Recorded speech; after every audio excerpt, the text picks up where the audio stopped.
Okay, in the previous video we noted that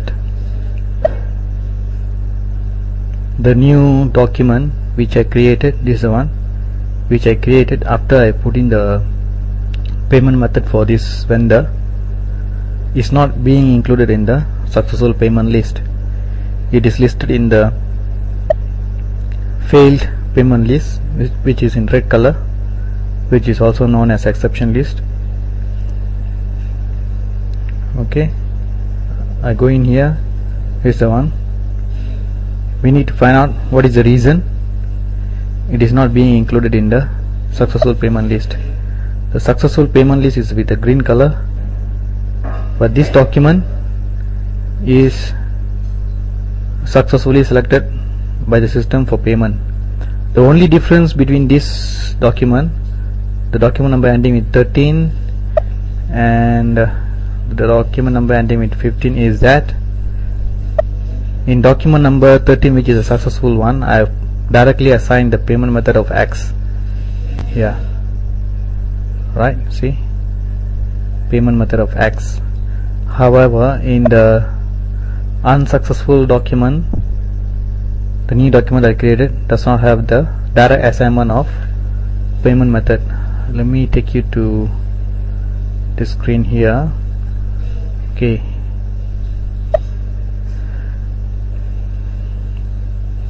let me go to the successful payment document, which is ending with 13. I'll show you where it is mentioned as X in the payment method field. Just this is a FB03 screen. Just key in the document number and press enter, and then you will get these two lines. Double click on the vendor line item, double click.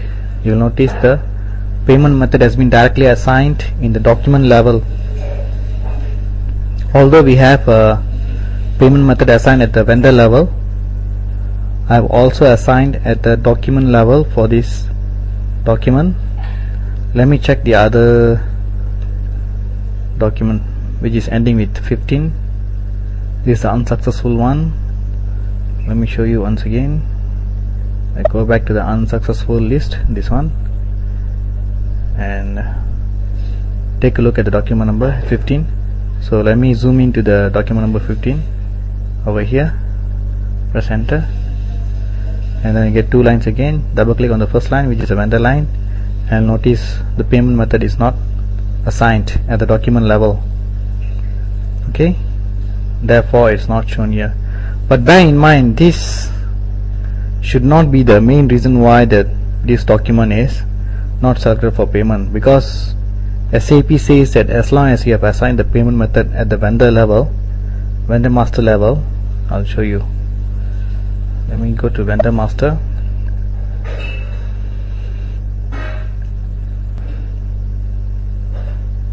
Okay, as long as it has been assigned at the vendor master level, it's already assigned for this vendor, this document 15 should have been selected for payment, but it's still not selected for payment for some reasons. So how to find out what is the reason is that? Very simple. Just copy this vendor, go back, come to the main F110 screen, go here. You need to paste the vendor here so that additional logs will be generated for this payment run. Currently, if you don't put this vendor account number here, if we go to the payment log, the information shown in the payment log is not good enough for us to find out what is the reason that document number ending with 15 is not selected for payment. So if you double click, you'll get the long text. It's not descriptive enough for us to understand the reason. If you double click here, nothing is descriptive, all are short. The most informative long text I can find is this one. This is the most informative one, but then again it's not informative enough for me to understand why the document ending with 15 is not selected for payment. So there is a big difference. If you assign the vendor number here, the payment log will become more meaningful and more descriptive, so that we can analyze it and find out what is the reason the payment is not selected. Let's do it now, but currently you can't assign the vendor number here because it's read only mode. You need to delete this proposal. Go to proposal and delete it. Then you come back here and then assign the vendor number.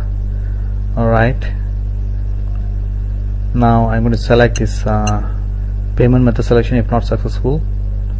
Alright, I'm going to save it because otherwise if you select this, the additional log will be written for all the documents which are successfully selected for payment. So we are not interested to see the detailed log for documents which are successfully selected for payment. So otherwise the log will be very long. So we only want to check the log for those documents which are not selected, which are unsuccessful. Okay, that's the reason I'm ticking on this. We have entered the vendor number, save it. Now let's run the proposal again, see what is the difference. Okay, it's done. You have to press the status button again and make sure these buttons are appearing. Then you stop and go to proposal. You see you have a longer list of additional log. You see this detail log here. Each para is for a document. Okay, so it is telling more information for us.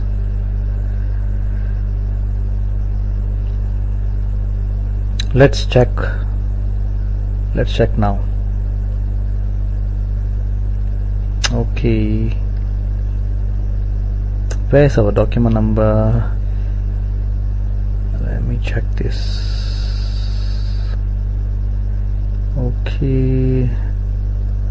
Okay, 15 is our document number, right?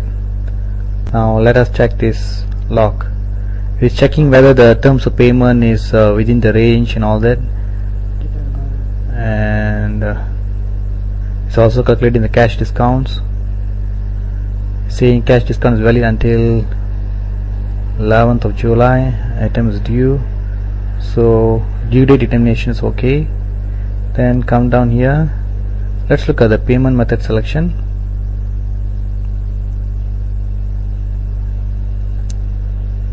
Okay,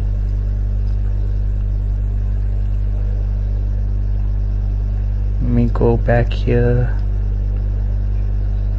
I'm trying to find the amount. Just hang on, I'm still trying to find the document ending with 15 so that we can check the log. But I tell you what, this is very difficult for us to go through line by line to locate the document that number that we want to check. So let us do a trick here. Go to free selection. I'm going to filter by the document number which is of our interest. Let me copy the document number first. I'm not interested to see the detail log for all these documents. I'm only interested to see this one. So I'm going to copy this. I right click, and if you right click you'll get this pop-up menu. Just copy text, go back again, come to free selection. Oh, it is great again. So I need to delete this proposal, delete it, go to free selection and paste it. So you get the entire line, paste it here. Just delete all these things. All you want is only the document number. So what will happen is that it will filter only for this document number, so it's easier for us to check the additional log. Let's run it again. Alright, done. I go to proposal. See now the additional log is very short. It's only written for this document number, and the due date is okay. There's no error reported in the due date determination. Let's get a payment method selection.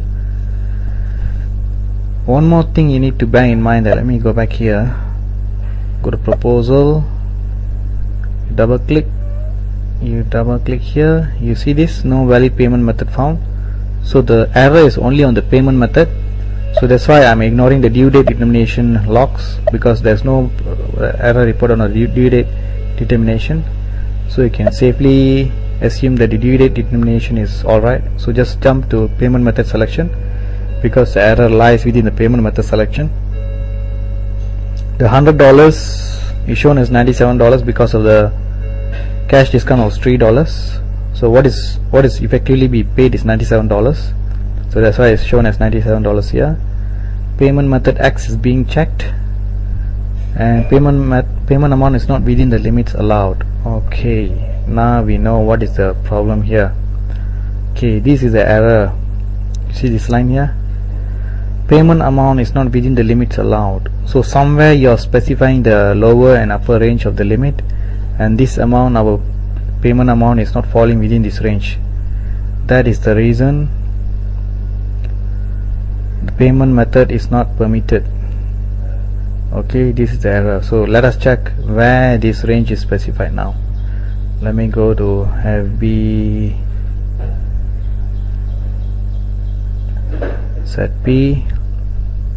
You know about this decode, right? FBZP. FBZP is the centralized control center where you can find all the 6 automatic payment program configuration steps. So you don't have to go to the SPRO menu one by one. That is cumbersome. Just come here with a shortcut, and you can go to each and every configuration step relevant for the automatic payment run. So let me take you to the place where we specify the minimum and upper range. This is here. Once again, it is under payment methods in company code. Click on it. Our company code is Sun. Select X. Click on it. So this is the place where the minimum and upper range is specified for the payment method selection. So all you have to do is to make sure that, come back here, let me go to that, where's our, sorry, not this one, not, let me just close this. Okay, where is it? Yep, here. Just make sure you enter a range where this amount can be included. Alright, let me go here. I'm going to enter $5 and a maximum amount of $10,000. So as long as the vendor outstanding amount falls within this range, 5 and 10,000, the automatic payment program should select that particular document for payment. Let us save it, go back now, leave it there, and come back here and delete it and run it now. Okay, it's done. Let me check the proposal. See, it's green now. You're not seeing all the other documents because I filtered only for, remember, I filtered only for this document for simplicity. So now it's green. So the document number 15, sorry, ending with 15 is included for payment now. Double click. So there are no errors here. So it means it's successful. Sounds good. Let us check the log now. What is written in the log? Okay, as usual, just ignore the due date. No problem with the due date. Posting documents additional log. So it doesn't report any error. It shows how the double entry is going to look like. If I do a actual payment run, this is how the double entry will be generated. Alright, so we have solved the problem, okay, with that document. But now the pertinent question now is, let me ask you this question now. I'm going to delete this. I'm going to go to field selection. I'm going to erase this off and save it and run it again, so that all the documents are selected. And I'm going to the proposal list. I'm going to ask you one thing.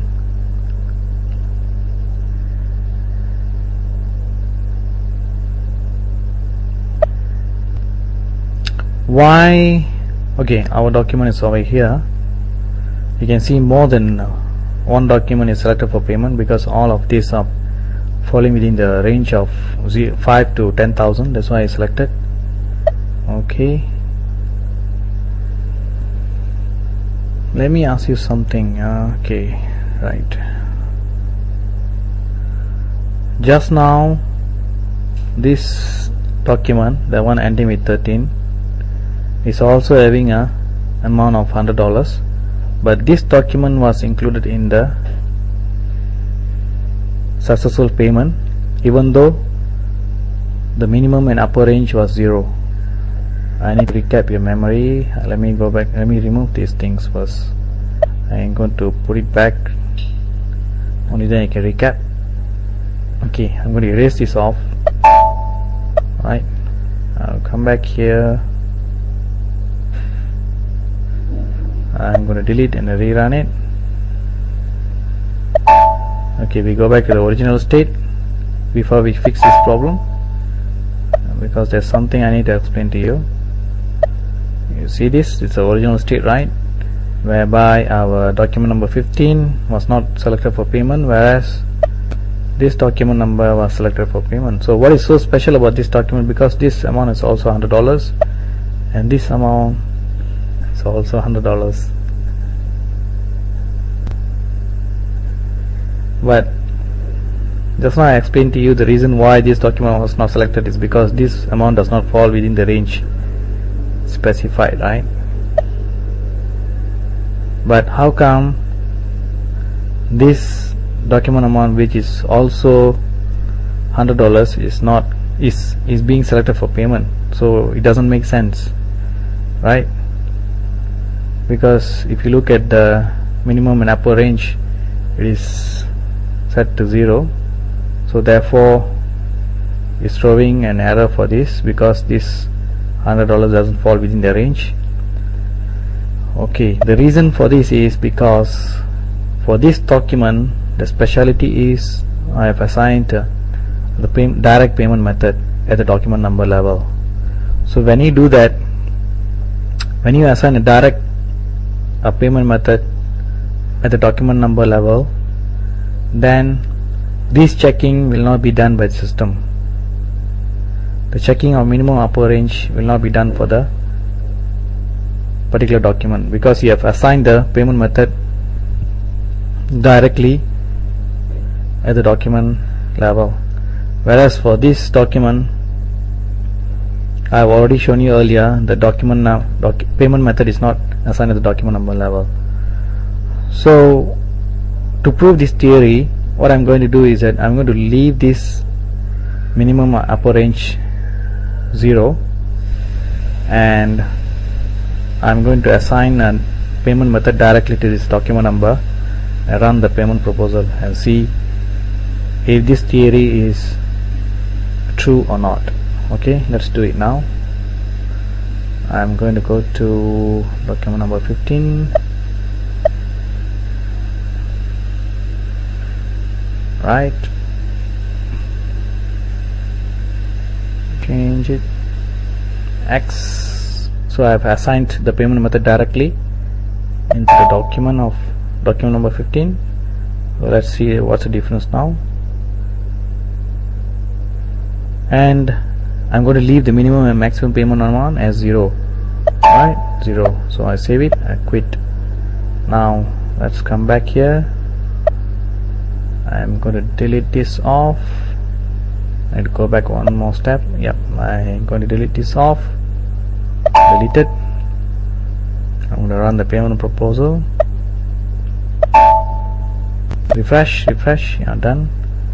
Proposal. Sorry, I've gone to the log. Proposal.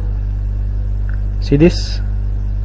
Both the document number 15 and 13 is successfully selected for payment, because I have assigned payment method of X directly at the document number level.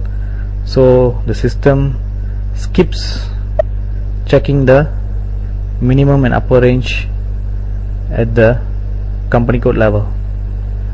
This is a simple trick, but I do not recommend you to do this, because otherwise this is not the right way. Even though it can solve the problem, then if you want to suggest this to your user, then it will be a lot of work for them to remember to enter the payment method directly in the document, whereas the actual logic should be, as long as you have maintained a payment method at the vendor master level, you don't have to specify the payment method at the document level, unless if you want to choose a different payment method at the document number level than the one specified in the vendor level. For example, in the vendor level, if you have specified X, and if you want to specify some other payment method at the document number level belonging to this vendor, you can do so. So during that kind of situation, instead of changing the vendor master payment method, you change the document master payment method here, right, in the FB03. That's the only purpose of directly assigning the payment method at the document number level. If the document number payment method and vendor master payment method is going to be the same, then you don't have to specify the payment method at document number level.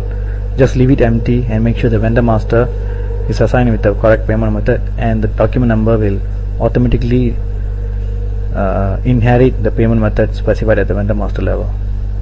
Alright, I'm going to remove this. I'm going to enter, double click here, change.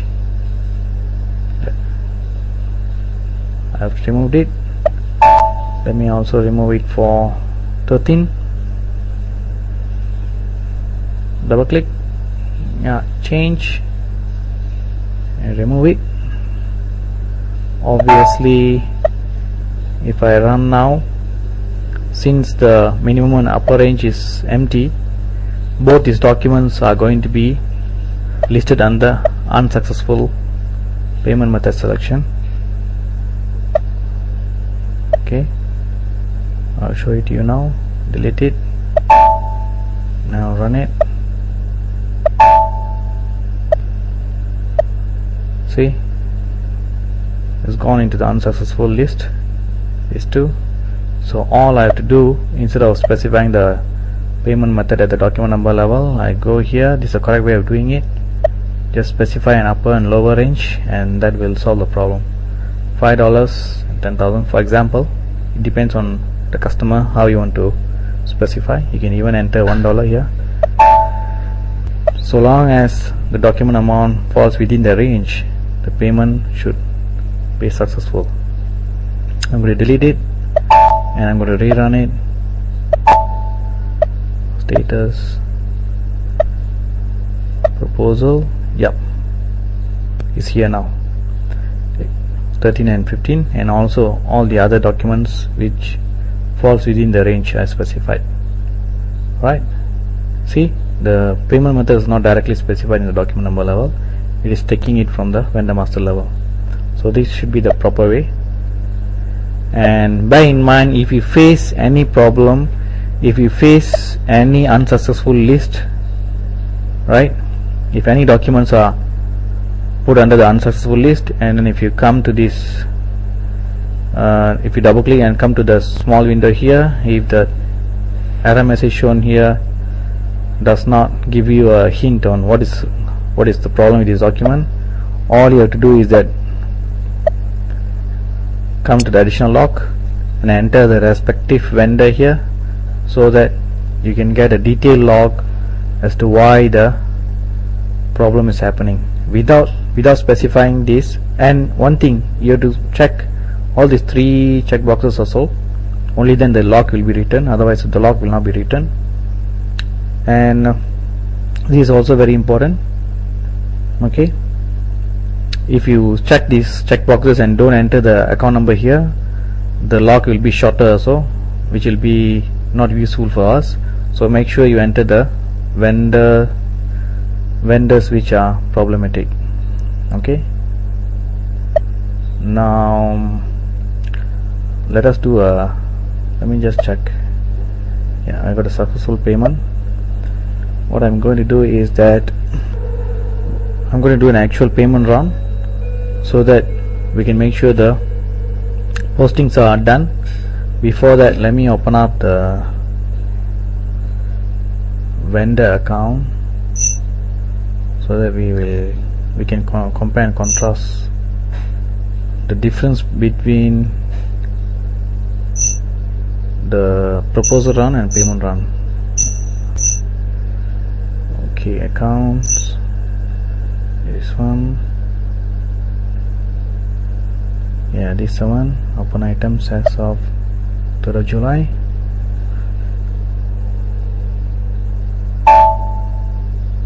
But my posting date is as of, let me just check the date.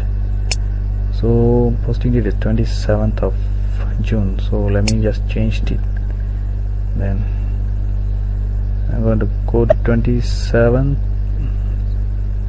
20, sorry, I forgot the date.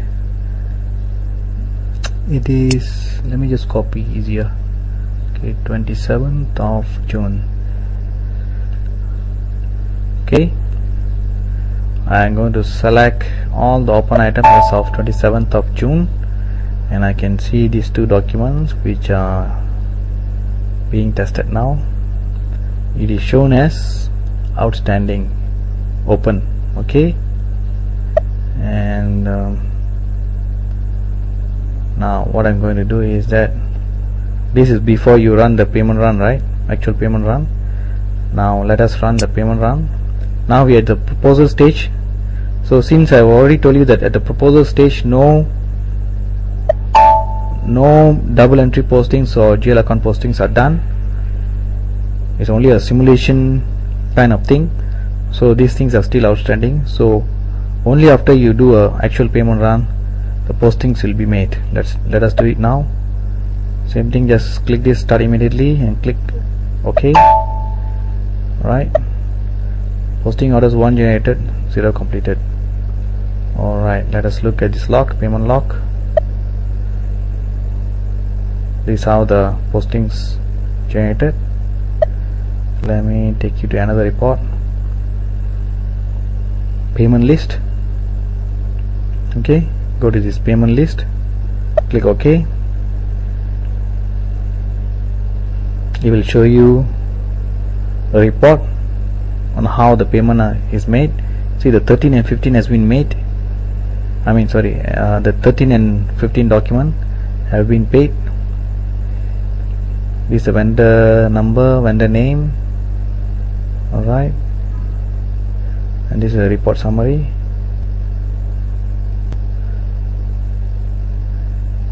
Okay,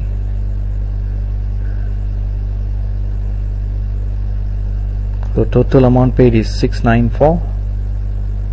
Okay, this is the document amount, this is the actual payment amount, and cash discount column. The total invoice amount is $100 because you have a cash discount of $3. What you are paying actually is $97. That's how you have to read this.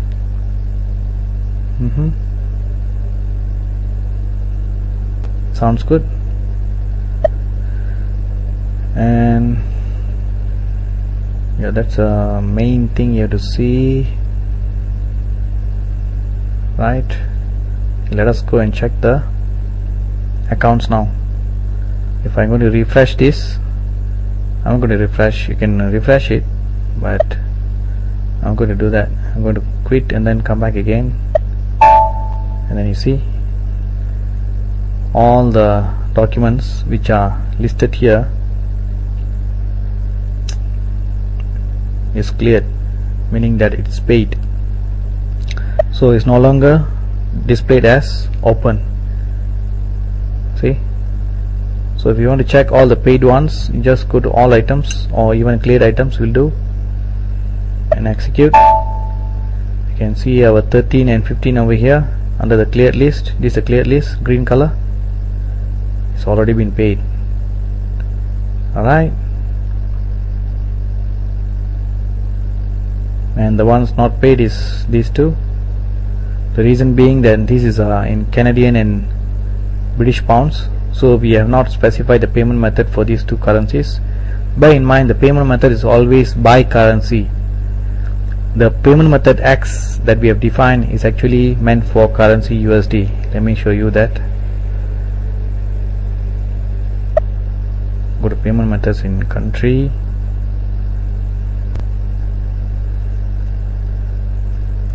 Right,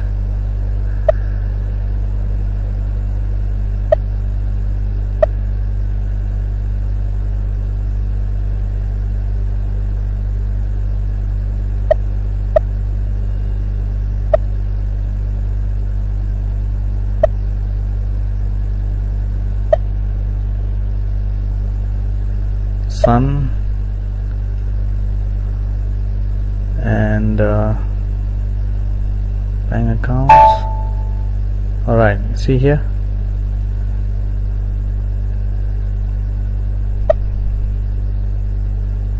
let me just check.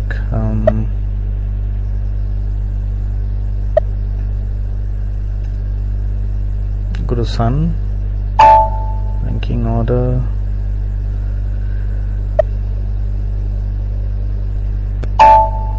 alright, see here, payment method X.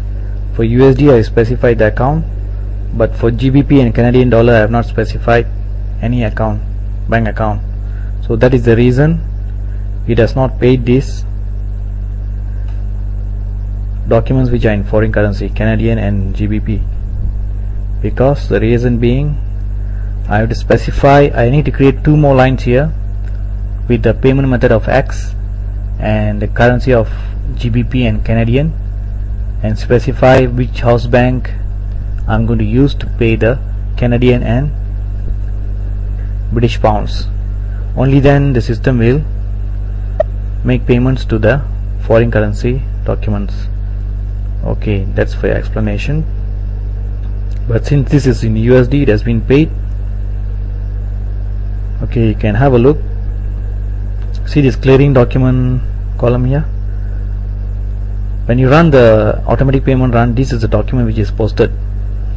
Okay, this is the document number which is posted, and therefore this you can see that this document number is listed here in the clearing document to explain that these two documents were paid using this payment document.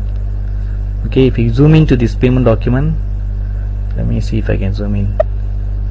Yeah, we can zoom in here.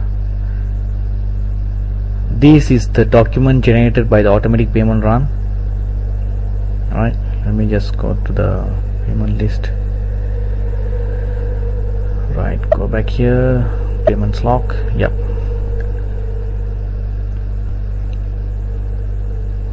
Alright, you can see here, this is the payment log, right? It says it credited this account here, 7000 cash discounts account by $6, correct? And let me check what is this. Okay, and it has, this is a debit sign. It has debited this account, okay, with the posting key 25 for $700. That's what you can see here. And outgoing clearing account is credited 694, and exchange rate difference is 0. This is automatically generated by system. Let's inspect the posting now. Okay, this is the document generated. See, in the payment log the document number is also mentioned, 20000 has been posted, right? So you can see that's a document here. So this document has been used to, let us go back, to settle all this four or five documents here, all are having the same clearing document. Alright, let us check why it's showing as document type of ZP. You know why is the document type which is used for this document is ZP? It is because of our configuration. Let me remind you where we have specified that. Come here, not here, sorry, it's in the country level. Payment methods in the country level, over here, there. Document type for payment, we have specified ZP here, right, for X. So that is the reason the system has used, sorry, not here, here, ZP document type, right, to generate this document. If you look at the document type ZP, the document number range assigned is 2 series. You can also check that if you are interested. Let me just prove it to you. It will be interesting to note that. I need to do a search.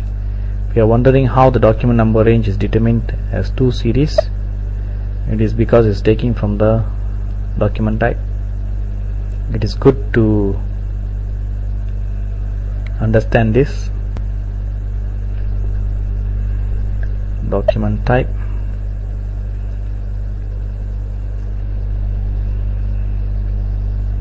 Okay, define document types.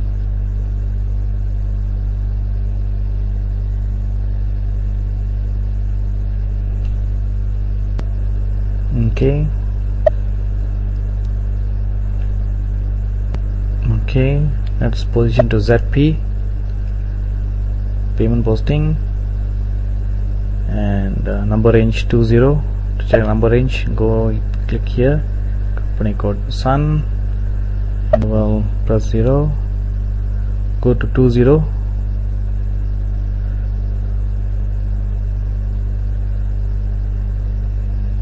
See this, and 20 series, and come to 2009. The interval number is 20 and the year is 2009, because the financial year that you are posting is 2009, right? So that also matters. See, the first document number has been posted, that's why it's shown as current number. So that's how the system determines the document number range. It's using the document type ZP, right? Because for this document type you have specified the number range to be, number range code is 20, and the number range code for 20 is starting at 2 series for year 2009. That's what we check here. Let me close this.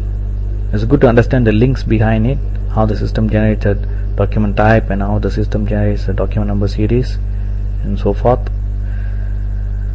Let me see what else I can show you. Oh yeah, that's one more thing, how the system determines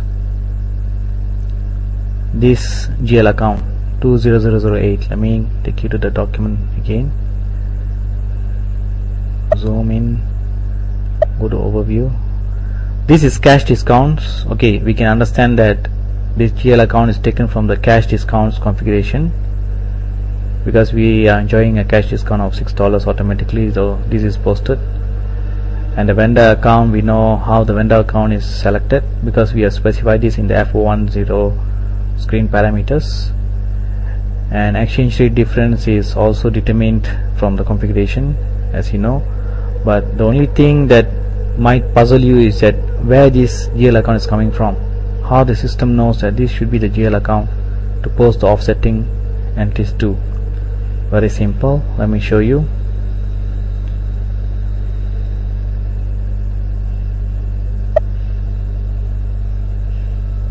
Go to FBZP, go to house banks.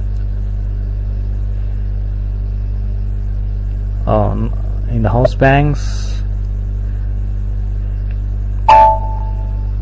the GL account shown is GL account tied to this house bank 1000, because this is the house bank that we use, right, to make the payment. One more time, this house bank, it is not stated here in the log, but this house bank which is used to make this payment, we have already checked in other logs, but the GL account specified is 20000 account, but what is posted to is 20008. So where does this 20008 is coming from?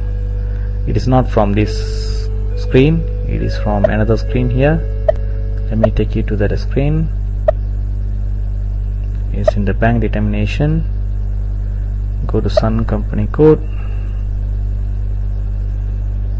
bank accounts, here, bank sub account. This is where the system is taking the GL account to post the amount to. This is because of the bank reconciliation requirement. Since we don't know that the payment that sent to the vendors is presented to the bank for clearance, let's assume that we have sent this payment to the vendors by check, by way of check. Until and unless the checks are presented to the bank by our vendors, this amount will not be deducted from a bank account. So it will be very difficult if you use the 20000 GL account which is tied here. Let me take you through there.